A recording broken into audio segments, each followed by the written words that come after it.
നമസ്കാരം. കേരള രാഷ്ട്രീയത്തിൽ എത്ര വലിയ തിരിച്ചടികൾ നേരിട്ടാലും ചരിത്രത്തിൽ നിന്നും പാഠം പഠിക്കാൻ കോൺഗ്രസ് നേതൃത്വം തയ്യാറാകുന്നില്ല എന്നതിന്റെ ഒടുവിലത്തെ തെളിവുകളാണിപ്പോൾ തിരുവനന്തപുരം സെൻട്രൽ സ്റ്റേഡിയത്തിൽ നിന്നും പുറത്തുവരുന്നത്. മുൻപ് സരിത നായർ എന്ന കഥാപാത്രത്തെ ഒപ്പം നിർത്തിയതിന്റെയും സംരക്ഷിച്ചതിന്റെയും പേരിൽ 10 വർഷത്തോളമാണ് കോൺഗ്രസ് പ്രസ്ഥാനം കേരളത്തിൽ രാഷ്ട്രീയമായി വേട്ടയാടപ്പെട്ടതും അധികാരം നഷ്ടപ്പെട്ട് തെരുവിൽ നിൽക്കേണ്ടി വന്നതും. രാഷ്ട്രീയ എതിരാളികളായ CPM എപ്പോഴും കോൺഗ്രസിനെ പൂട്ടാൻ ഉപയോഗിക്കുന്ന ഏറ്റവും വലിയ ആയുധം ഇത്തരം സ്ത്രീ വിഷയങ്ങളുമായി ബന്ധപ്പെട്ട കെണികളുമാണ്. എന്തിനേറെ പറയുന്നു, CPM നേതാവ് കടകംപള്ളി സുരേന്ദ്രൻ വരെ ഇത്തരം വിവാദങ്ങളിൽ പെട്ടുപോയ ചരിത്രം നമ്മുടെ മുന്നിലുണ്ട്.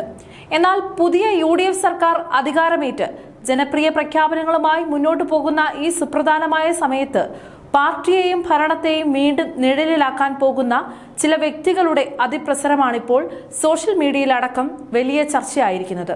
എന്തിനോ വേണ്ടി തിളയ്ക്കുന്ന സാമ്പാർ എന്ന വിശേഷണം സോഷ്യൽ മീഡിയ ഇപ്പോൾ ചാർത്തി നൽകിയിരിക്കുന്നത് നടി റിനി ആൻ ജോർജിനാണ്. VD സതീശന്റെ നേതൃത്വത്തിലുള്ള പുതിയ UDF സർക്കാരിന്റെ സത്യപ്രതിജ്ഞാ ചടങ്ങ് ആഘോഷമാക്കാൻ തിരുവനന്തപുരം സെൻട്രൽ സ്റ്റേഡിയത്തിലേക്ക് പ്രതീക്ഷിച്ചതിലും ഇരട്ടി പ്രവർത്തകരാണ് ഒഴുകിയെത്തിയത്. സദസ്സിൽ 15,000-ഓളം സീറ്റുകൾ മാത്രമാണ് ഒരുക്കിയിരുന്നതെങ്കിലും 60,000-ത്തിലധികം ആളുകളാണ് സ്റ്റേഡിയത്തിലേക്ക് കടന്നതെന്നാണ് ഏകദേശ കണക്കുകൾ വ്യക്തമാക്കുന്നത്. ലോക്സഭാ പ്രതിപക്ഷ നേതാവ് രാഹുൽ ഗാന്ധി, പ്രിയങ്ക ഗാന്ധി, കോൺഗ്രസ് ദേശീയ അധ്യക്ഷൻ മല്ലികാർജുൻ ഖാർഗെ, മറ്റു കോൺഗ്രസ് മുഖ്യമന്ത്രിമാർ, മുൻ മുഖ്യമന്ത്രി പിണറായി വിജയൻ ഉൾപ്പെടെയുള്ള വൻ രാഷ്ട്രീയ നിര തന്നെ വേദിയിൽ സന്നിഹിതനായിരുന്നു. എന്നാൽ ഈ ജനസാഗരത്തിന് നടുവിലേക്ക് എത്തിയ യുവനടി റിനി ആൻ ജോർജിനെ കൂട്ടത്തോടെ കൂകി വിളിച്ചാണ് കോൺഗ്രസ് പ്രവർത്തകർ സ്വീകരിച്ചത്. സ്ത്രീകൾ ഉൾപ്പെടെയുള്ള വൻ ജനക്കൂട്ടം തനിക്ക് നേരെ ഒരേ സ്വരത്തിൽ കൂകി വിളിക്കുമ്പോഴും അത് ചിരിച്ചുകൊണ്ട് നേരിടാൻ ശ്രമിക്കുന്ന റിനിയുടെ വീഡിയോ ദൃശ്യങ്ങൾ ഇപ്പോൾ സമൂഹ മാധ്യമങ്ങളിൽ വൻതോതിൽ വൈറലായിരിക്കുകയാണ്. ഒരു ഔദ്യോഗിക രാഷ്ട്രീയ പദവിയും ഇല്ലാത്ത ഒരു വ്യക്തിക്ക് പാർട്ടി അണികൾ നൽകിയ ഈ പരസ്യമായ പ്രഹരം നേതൃത്വത്തിനുള്ള കൃത്യമായ മുന്നറിയിപ്പാണ്. യുവനേതാക്കൾക്കെതിരെ ആരോപണം ഉന്നയിച്ച് ശ്രദ്ധ നേടാൻ ശ്രമിക്കുന്ന നടിയെപ്പോലെയുള്ള ചില ആളുകളുടെ മുൻകാല ഇടപെടലുകളോടുള്ള അണികളുടെ അമർഷമാണ് സ്റ്റേഡിയത്തിൽ കണ്ടത്. മുൻപ് കേരളത്തിലെ ഒരു യുവ നേതാവ് തന്നോട് മോശമായി പെരുമാറിയെന്നും അശ്ലീല സന്ദേശങ്ങൾ അയച്ചുവെന്നുമുള്ള നടിയുടെ വെളിപ്പെടുത്തൽ വലിയ രാഷ്ട്രീയ വിവാദങ്ങൾക്ക് വഴിവെച്ചിരുന്നല്ലോ. ഇവരുടെ ഈ വെളിപ്പെടുത്തലിനെ തുടർന്നാണ് പാലക്കാട് MLA ആയിരുന്ന രാഹുൽ മാങ്കൂട്ടത്തിനെതിരെ കൂടുതൽ ആരോപണങ്ങളും കേസുകളും ഒക്കെ ഉയർന്നു വന്നത്.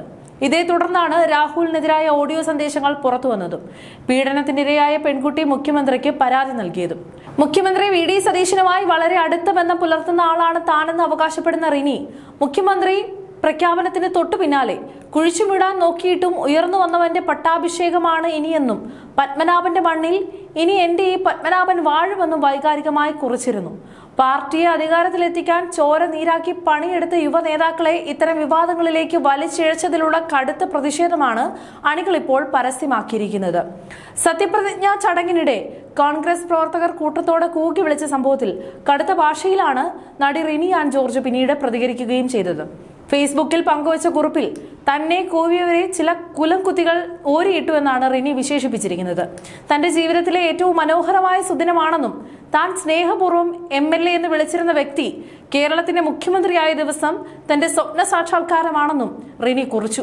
വേദിയിൽ തന്നെ ആ ചരിത്ര മുഹൂർത്തം കാണാൻ ഭാഗ്യം ലഭിച്ചുവെന്നും ദേശീയ നേതാക്കളെ അടുത്തു കാണാൻ സാധിച്ചതിൽ കണ്ണുകടിയുള്ള ചിലരാണ് തനിക്കെതിരെ ഓരിയിട്ടതെന്നും നടി ആക്ഷേപിച്ചു.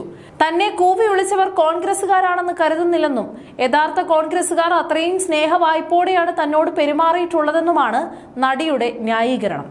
എന്നാൽ 10,000-കണക്കിന് സാധാരണ പ്രവർത്തകർ സാക്ഷിയായ ഒരു വേദിയിൽ വെച്ചുണ്ടായ ഈ ജനരോക്ഷത്തെ വെറും കണ്ണുകടിയായി ചിത്രീകരിക്കാൻ ശ്രമിക്കുന്നത് അവരുടെ രാഷ്ട്രീയ അജ്ഞതയാണ് കാണിക്കുന്നത്. തനിക്കെതിരെ ഉയർന്ന വലിയ നാണക്കേടിനെ മറയ്ക്കാൻ തെലങ്കാന മുഖ്യമന്ത്രി രേവന്ത് റെഡ്ഡിക്കൊപ്പമുള്ള ചിത്രം റിനി ഫേസ്ബുക്കിൽ പങ്കുവച്ചിരിക്കുന്നത്. ചടങ്ങിൽ പങ്കെടുക്കാൻ വന്ന തന്നെ കോൺഗ്രസുകാർ ആട്ടി ഓടിച്ചെന്ന് പറയുന്നവർക്കായി ഈ ചിത്രം സമർപ്പിക്കുന്നുവെന്നാണ് നടി കുറിച്ചത്. ഇതിനു മുമ്പ് രമേശ് ചെന്നിത്തലയ്ക്കൊപ്പമുള്ള ചിത്രങ്ങളും ഇവർ നിരന്തരമായി പങ്കുവച്ചിരുന്നു. ഒരു വശത്ത് പാർട്ടിയുടെ യുവ നേതാക്കളെ കേസിൽപ്പെടുത്തുകയും മറുവശത്ത് മുതിർന്ന നേതാക്കൾക്കൊപ്പം ചിത്രങ്ങൾ പകർത്തി സോഷ്യൽ മീഡിയയിൽ സ്വാധീനം ഉറപ്പിക്കാൻ ശ്രമിക്കുകയും ചെയ്യുന്നത് വരാനിരിക്കുന്ന വലിയൊരു രാഷ്ട്രീയ കെണിയുടെ സൂചനയാണെന്ന് കോൺഗ്രസ് അണികൾ ഭയപ്പെടുന്നു.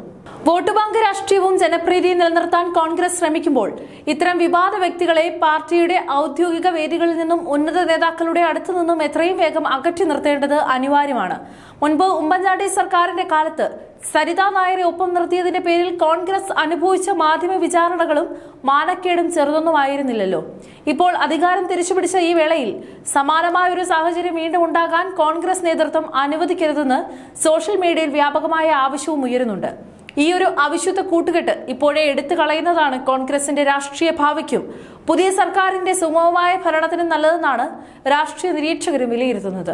പ്രതിപക്ഷത്തിരിക്കുന്ന CPM ഭരണപക്ഷത്തെ വീഴ്ത്താൻ ഇത്തരം വീഴ്ചകൾക്കായി കാത്തിരിക്കുമ്പോൾ വിവാദ നായികമാർക്ക് VIP പരിഗണന നൽകുന്നത് സ്വയം കുഴി തോണ്ടുന്നതിന് തുല്യമാണ്. അല്ല, ഇതിപ്പോ പറഞ്ഞു തരേണ്ട കാര്യമൊന്നുമില്ലല്ലോ. അനുഭവങ്ങൾ നിരവധിയാണ്. അധികാരത്തിന്റെ അന്തസ്സും പ്രസ്ഥാനത്തിന്റെ പ്രതിച്ഛായയും കാത്തു സൂക്ഷിക്കാൻ കോൺഗ്രസ് നേതൃത്വം കർശനമായ അച്ചടക്കം പാലിക്കേണ്ടതുണ്ട്. താഴെത്തട്ടിലുള്ള സാധാരണക്കാരായ പ്രവർത്തകരുടെ വികാരത്തെ മാനിക്കാതെ ഇത്തരം അവസരവാദികളെ നേതാക്കളുടെ തൊട്ടടുത്ത് അണിനിരത്തുന്നത് പാർട്ടിയുടെ വിശ്വാസ്യത തകർക്കും. രാഹുൽ മാങ്കൂട്ടത്തിനെതിരായ കേസുകളും വിവാദങ്ങളും നിലനിൽക്കുന്ന പശ്ചാത്തലത്തിൽ ഈ നടിയെ ഉന്നത വേദിയിൽ കയറ്റിയവർ ആരാണെന്ന ചോദ്യം ഇപ്പോഴും ബാക്കിയാണ്. ചരിത്രത്തിലെ തെറ്റുകൾ ആവർത്തിക്കാതിരിക്കാനും അണികളുടെ പ്രതിഷേധത്തെ ഉൾക്കൊള്ളാനും കോൺഗ്രസ് തയ്യാറാകുമോ, അതോ വീണ്ടും ഒരു രാഷ്ട്രീയ കെടിയിലേക്ക് വീഴുമോ എന്നത് വരും ദിവസങ്ങളിൽ കണ്ടറിയേണ്ടതാണ്.